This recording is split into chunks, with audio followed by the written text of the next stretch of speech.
Hello everyone, back again to read some more of our book, A Bear Called Paddington.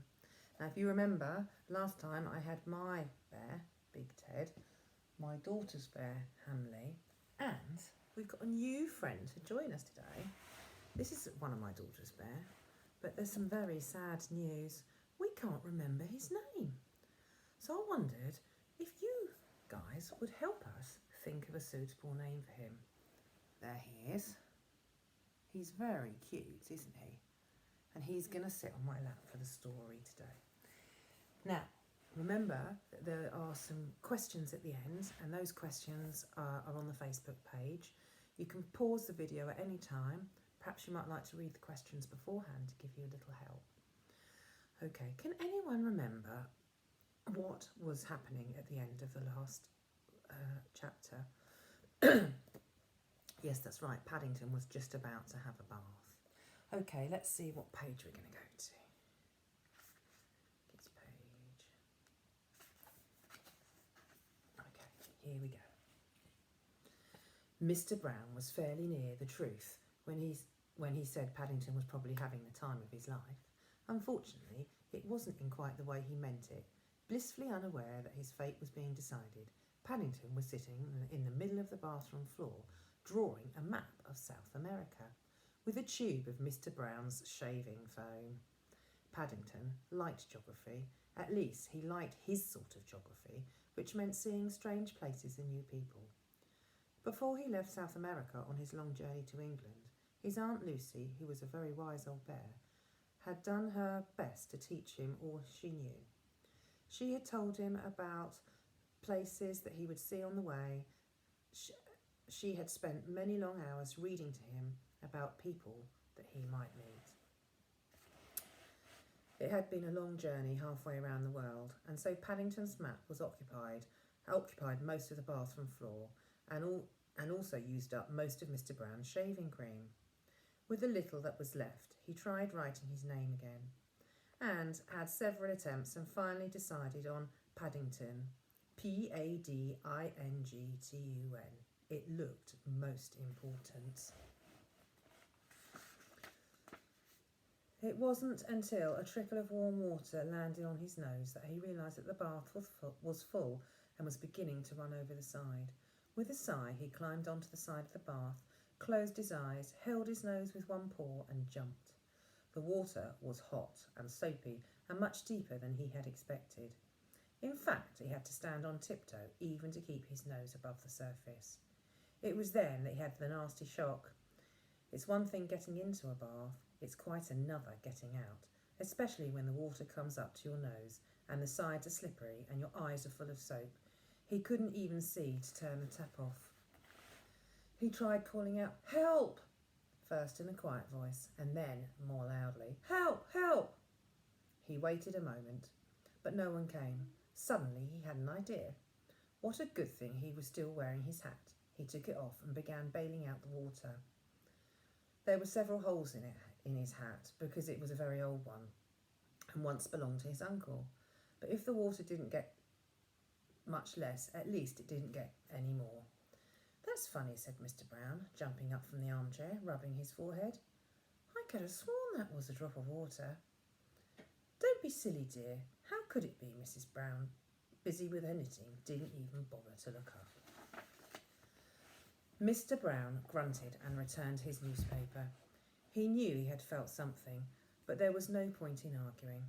He looked suspiciously at the children, but both Judy and Jonathan were busy writing their letter. "How much does it cost to send a letter to Lima?" asked Jonathan. Judy was about to reply when another drop of water fell down from the ceiling, this time right on the table. "Oh gosh!" She jumped to her feet, pulling Jonathan after her. There was an ominous wet patch right over their heads and right underneath the bathroom.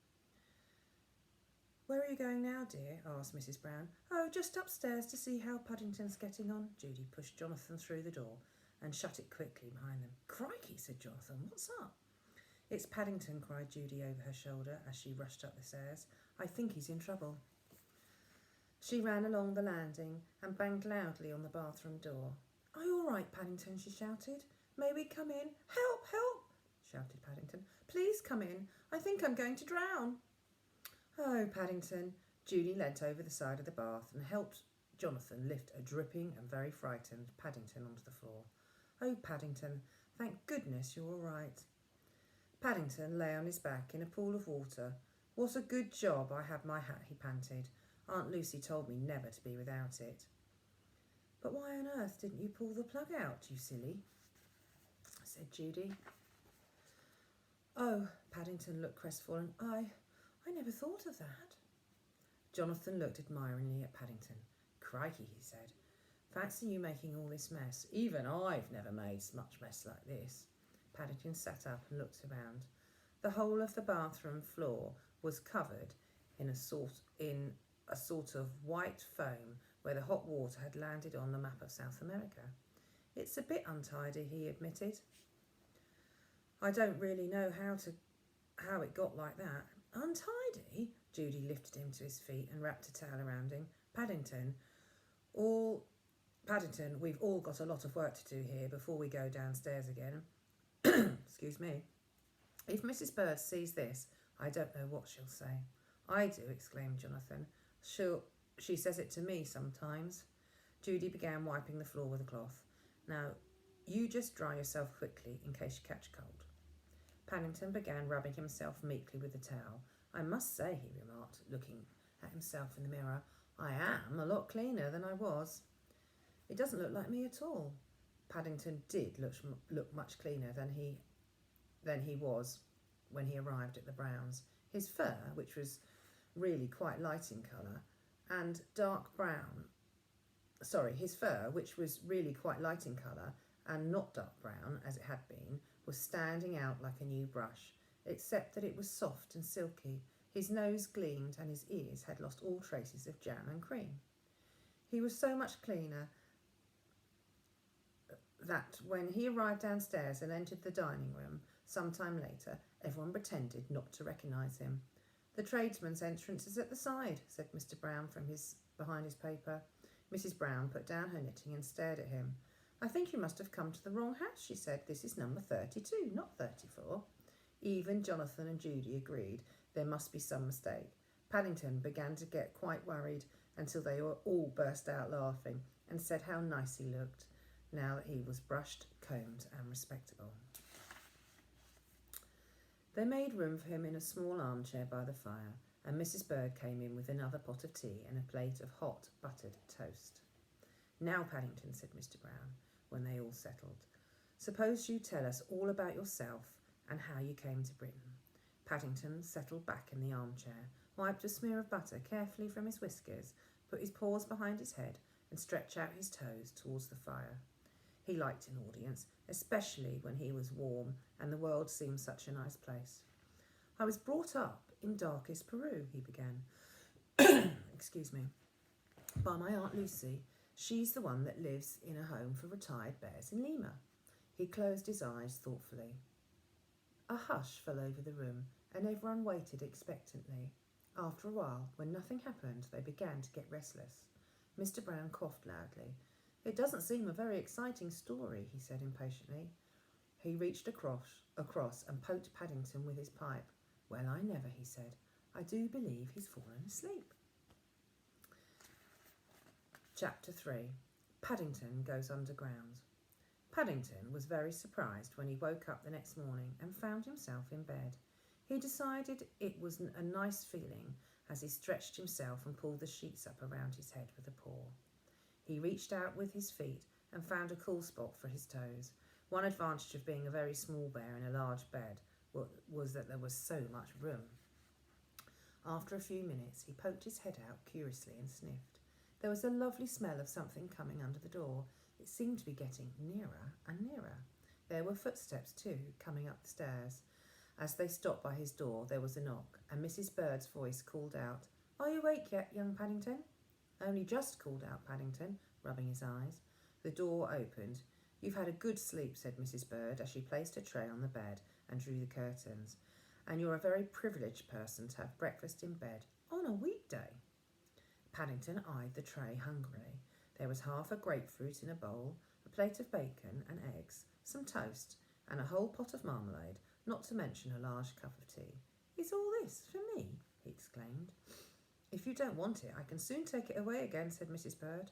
Oh, I do," said Paddington hurriedly. "It's just that I've never seen so much breakfast before." "Well, you'd better hurry up with it," Mrs. Bird turned to the door and looked back, "because you're going on a shopping expedition this morning with Mrs. Brown and Judy. And all I can say is thank goodness I'm not going to." She closed the door. "Now I wonder what she means by that," said Paddington. But he didn't worry about it for very long. There was far too much to do. It was the first time he had ever had breakfast in bed, and soon found it wasn't quite as easy as it looked. First of all, he had trouble with the grapefruit. Every time he pressed it with a spoon, a large stream of juice shot up and hit him in the eye, which was very painful. And all the time he was worried, because the bacon and eggs were getting cold. Then there was the question of the marmalade. He wanted to leave room for the marmalade. In the end, he decided it would be much nicer if he mixed everything up on one plate and sat on the tray to eat it. "Oh, Paddington," said Judy when she entered the room a few minutes later and found him perched on the tray, "whatever are you doing now? Do hurry up, we're waiting for you downstairs." Paddington looked up, an expression of bliss on his face, that part of his face which could be seen behind eggy whiskers and toast crumbs. He tried to say something, but all that he could manage was a muffled grunting noise which sounded like, "I'm just coming," all rolled into one. "Really?" Judy took out her handkerchief and wiped his face. "You're the stickiest bear imaginable. And if you don't hurry up, all the nice things will be gone. Mummy's going to buy you a complete new outfit from Barkridge's." I heard her say so. "Now comb your fur quickly and come downstairs." As she closed the door, Paddington looked at the remains of his breakfast. Most of it was gone, but there was a large piece of baking left, which he seemed a bit pity to waste. He decided to put it into his suitcase in case he got hungry later on. He hurried into the bathroom, rubbed his face over with some warm water, then he combed his whiskers carefully, and a few moments later, not looking perhaps as clean as he had done the evening before, but quite smart, he arrived downstairs. "I hope you're not wearing that hat," said Mrs. Brown, as she looked down at him. "Oh, do let him, Mummy," cried Judy. "It's so unusual." "It's unusual, all right," said Mrs. Brown. I don't know that I've ever seen anything quite like it before. It's such a funny shape." "I don't know what you'd call it. It's a bush hat," said Paddington proudly, "and it saved my life." "Saved your life?" repeated Mrs. Brown. "Don't be silly. How can a hat save your life?" Paddington was about to tell her of his adventure in the bath the evening before, when he received a nudge from Judy. She shook her head. It's a long story," he said lamely. "Then you'd better save it for another time," said Mrs. Brown. "Now, come along, the both of you. I think we'll leave it there till next time. Now, I've got a few questions for you to think about. Okay, question number 1. Are you listening? Bear with no name. Why did Mr. Brown look suspiciously at Judy and Jonathan when he felt a drop of water on his head? Question number 2. When looking at the mess in the bathroom, Judy said, "If Mrs. Bird sees this, I don't know what she'll say." What do you think Mrs. Bird might say when she sees all the mess? Question 3. After his bath, Paddington's fur was described as soft and silky. What other adjectives can you come up with to describe Paddington? Perhaps you can draw a picture and label it with some expanded noun phrases. I wonder, can you remember what an expanded noun phrase is? That's right, 2 adjectives followed by a noun. An example would be soft, fluffy ears. And the last question, question 4. How do you think Paddington would have felt about going on a shopping trip with Mrs. Brown and Judy? Explain why you think that. Okay, well done everybody. It's time to go now. So I'm going to think about, try and remember what this bear's name is. Have a lovely long weekend and I will see you again next Thursday. Bye guys.